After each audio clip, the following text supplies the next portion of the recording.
Bismillahirrahmanirrahim. Today we are going to start with the cell membrane concept and the functions of the cell membrane. Starting from the very early composition of cell membrane, the overall cell membrane composition, the revision of overall cellular cell membrane composition includes the lipids, the carbohydrates, and the proteins. So the overall structure of cell membrane is maintained by different types of biomolecules. The different types of biomolecules are important for the different functions of the cell membrane. The different types of lipids includes these biomolecules are further classified, and the overall composition includes the lipids, carbohydrates, and the proteins. The lipids are subdivided into fatty acids, glycerophospholipids, sphingolipids, and cholesterol. Individually, these all components have different functions. Then comes the proteins. Different types of proteins are present in the cell membrane. These types of proteins may include extrinsic proteins, intrinsic proteins, or transmembrane protein. I have given the detail in the previous lecture. The intrinsic proteins are embedded in the cell membrane, extrinsic are on the peripheral areas, and the transmembrane proteins could cross the overall structure of the proteins. And then comes the carbohydrates. These include the glycoproteins and glycolipids. So including and summarizing the functions of all these biomolecules which are present in the cell membrane, we may say that these are involved to maintain the concentration of electrolytes and non-electrolyte substances. Means they can all these biomolecules may be helpful for the maintenance of different types of electrolytes and non-electrolyte substances inside and outside the cell. Then comes the functions, the major function of the biomolecule, mainly the lipid components and the protein components. It is the signal transduction. Signal transduction means if your cell is supposed to do a specific function, then it must need a specific type of signal. And these biomolecules which are present in the cell membrane maintain and allow or are the site for the passage of the signals and acts as a receptor for this transfer of the different types of signals.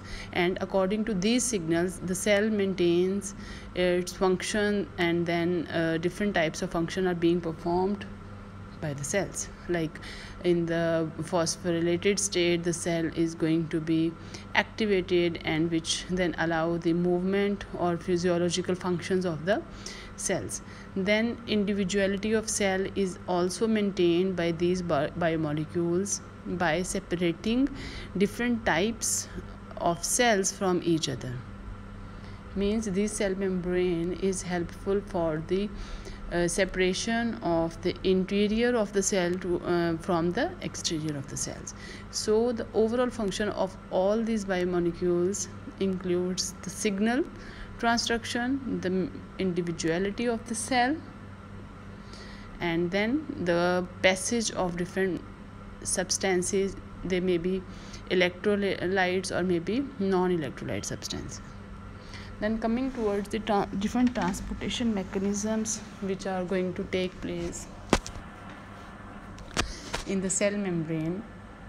First of all, different types of membrane transport systems are present. These transport systems may be for small molecules and may be for larger molecules. For the smaller molecules, we may have two types of transport mechanism: the passive transport and the active transport mechanism.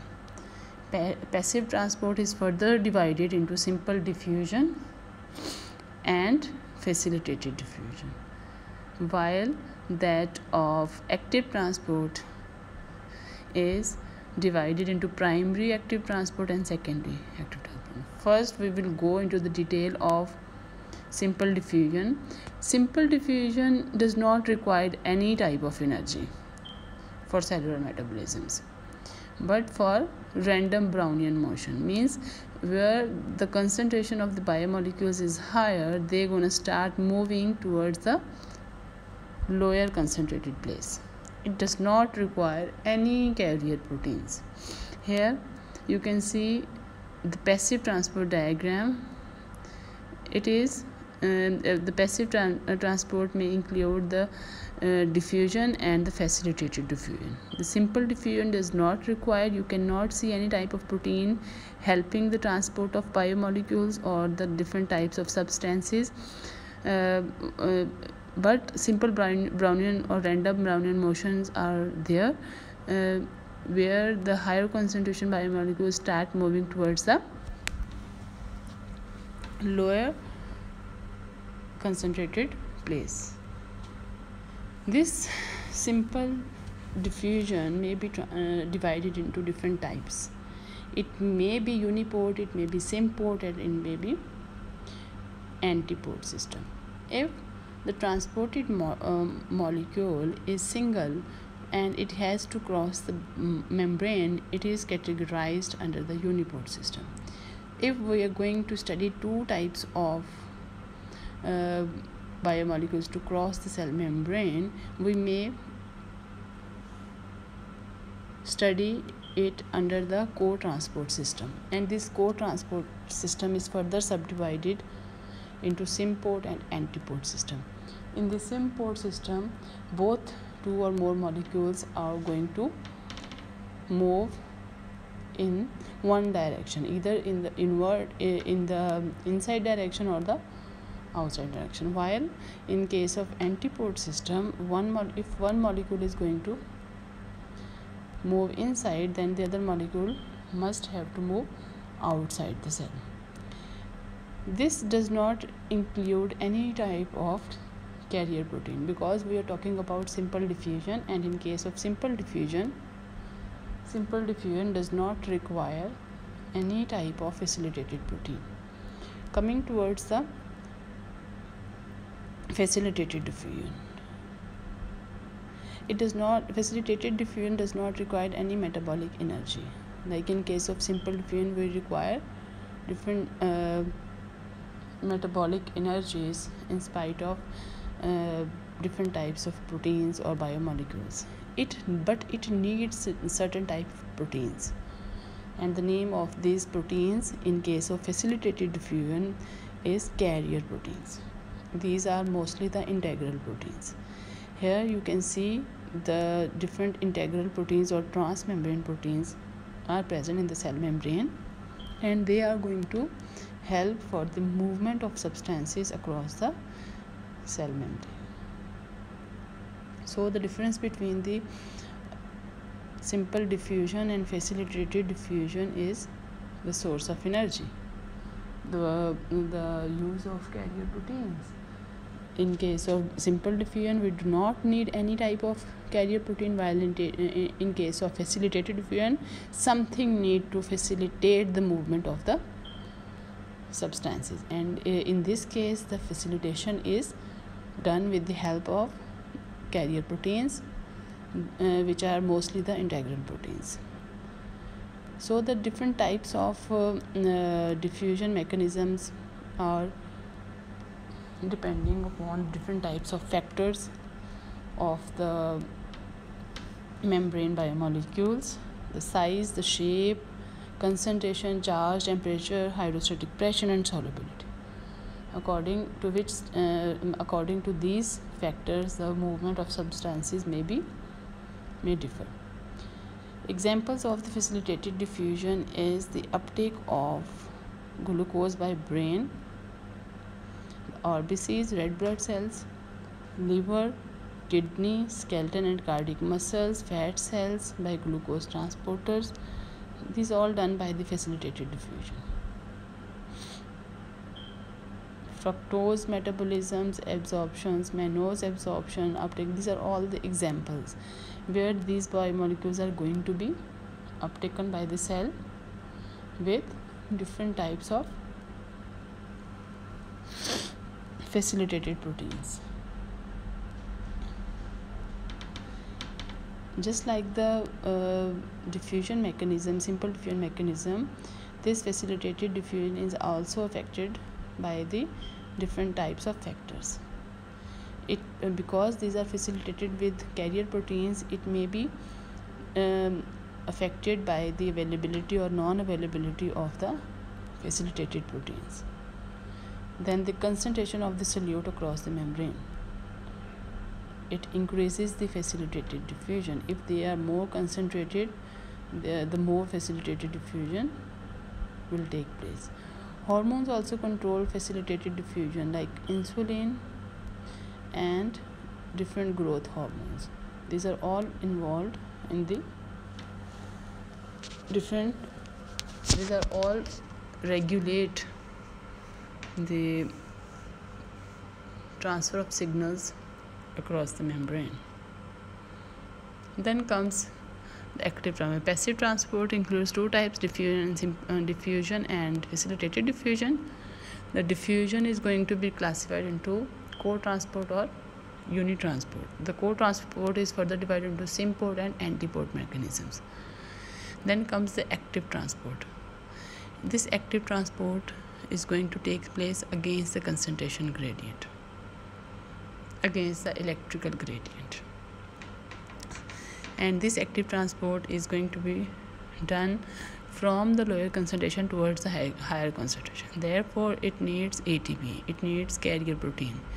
Different types of biomolecules are going to be transported by this type of active transport mechanism. This may include cyanide, ions, dinitrophenol inhibits active transport. So this is also called as uphill transportation of.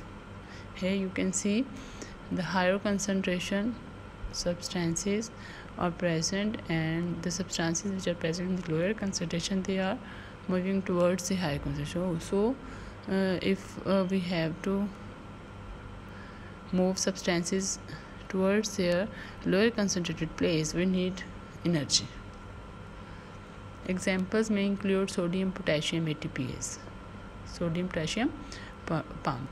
The type is antiport mechanism, because if two sodium are going to be moved out, two potassium going to be moved inside the membrane by hydrolysis of the ATP. And the examples of this sodium potassium ATPase is by the different electrogenic pumps, and the inhibitors of these pumps are the overbin and vanadate.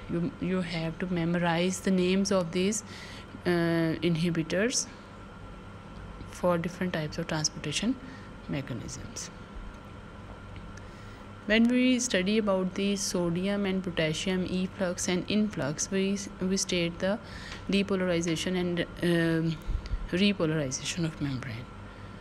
When the membrane is in the resting membrane potential, it causes the sodium efflux and sodium to potassium influx. In the depolarization stage or the active membrane potential, sodium voltage gated channels becomes opened, and there is sodium influx.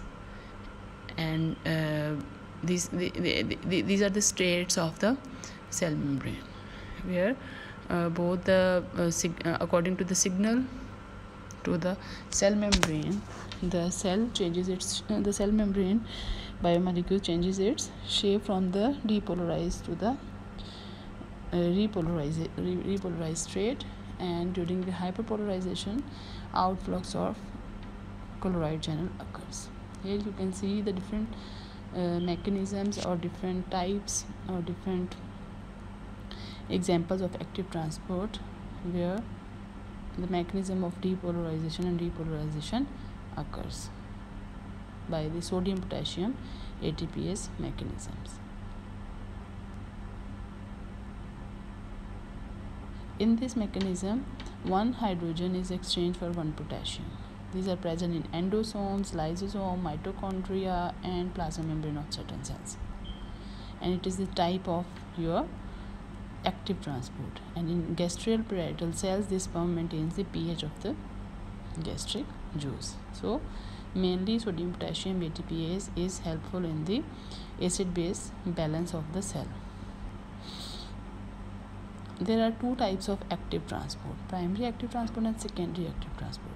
As the name indicates, primary active transport is dependent on the direct source of energy, while the secondary active transport needs the already stored or the secondary source of energy for the movement of substances. Here you can see the sodium potassium ATPase antipode system is the example of the primary active transport, because we are directly using the energy in this mechanism, while different other ions or electrolytes are going to be moved with the help of stored energy in the other molecule. Like glucose needs sodium to move inside the cell by the SGLT1 and SGLT2 mechanisms. These are the names of the transport mechanism, and these are categorized under the secondary active transport, because in this mechanism your molecule which is going to be taken up inside the cell is using the energy of the already stored, which is going to use the energy which is already stored in another biomolecule. So these are the different types with their examples of the biomolecules transportation across the cells. And by this we have completed the transportation of different biomolecules, different small molecules. From tomorrow we will start discussing the larger molecule movement across the cells by exocytosis, phagocytosis, and different. These are the names for the other larger biomolecules are different, and their mechanism of actions are also different.